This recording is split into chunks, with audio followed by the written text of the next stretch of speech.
talk about this man, should we? He is the half-brother of the North Korean leader Kim Jong-nam, died in Malaysia. Media reports suggest that he was killed at the airport. More with Foreign Affairs expert Tim Marshall. Hello to you. Hi, Kay. Why would he have been assassinated?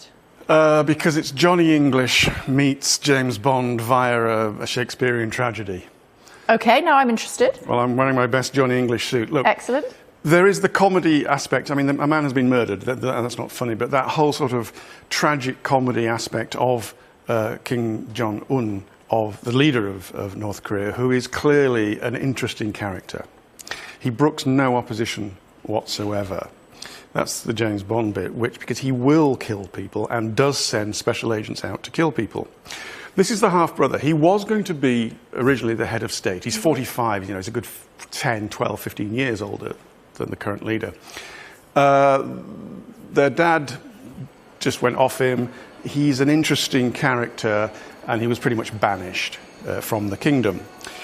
He's had some interesting things in the past, such as trying to get into Japan on a fake passport because he wanted to go to Disneyland. You're getting an idea of, maybe you shouldn't be head of state. So he's been hanging out in Macau, in China, and in Singapore, and in Malaysia.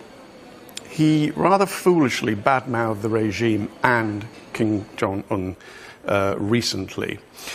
The last bit of the jigsaw is the Shakespearean tragedy of killing a member of your own family, if that is indeed what has happened.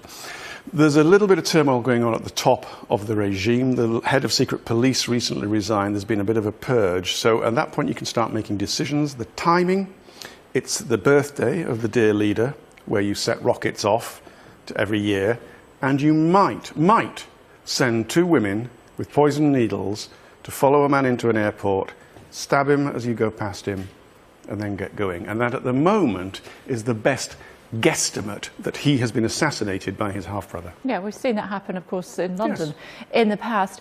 As far as Kim Jong-un is concerned, he does have previous. Oh, yes. He's got previous left, right and centre. I mean, if he's not machine gunning opponents to death, or people within his own regime, allegedly fed to the dogs, no one's ever quite stood that up, but it may have happened.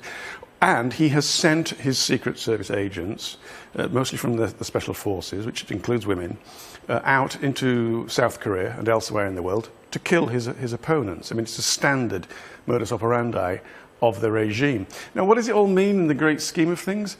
It's just another example, if it's true, of that this is such a despot. Does it matter in the great scheme of things? Well, if Mr. Trump's going to make a big deal out of dealing with the regime, this is just another small example of why the regime needs to be dealt with. I should say, this is speculation. It is based on what appears to have happened. Two women stabbing him. Relations are saying they do think that he has been killed. Oh, he's been killed, and it's probably he's been killed by two women with needles that passed him and who escaped. The motive is what's at question. Okay. Now, for me, the obvious motive is he's the half-brother of a semi-possibly deranged leader who's badmouthed the leader, which you do not do, especially if you're high profile. And so it's obvious why there is a motive. But he did hang out in Macau. He does like women. He does like gambling. He does know an awful lot of interesting characters. So it could be something else. But it points towards a political assassination. One of the last bits of a jigsaw. It didn't happen in China, where he spends most of his time. I mean, the Chinese would take a very dim view to a North Korean leader assassinating somebody in their country. It took place outside of China. It points to, like I said, this Shakespearean tragedy played out in a sort of, tragic. Very briefly, will we ever know? One day we'll know.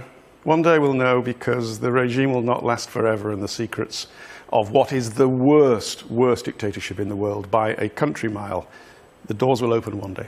Okay. Tim Marshall, always great to see you. Thank you very much indeed. Thank you.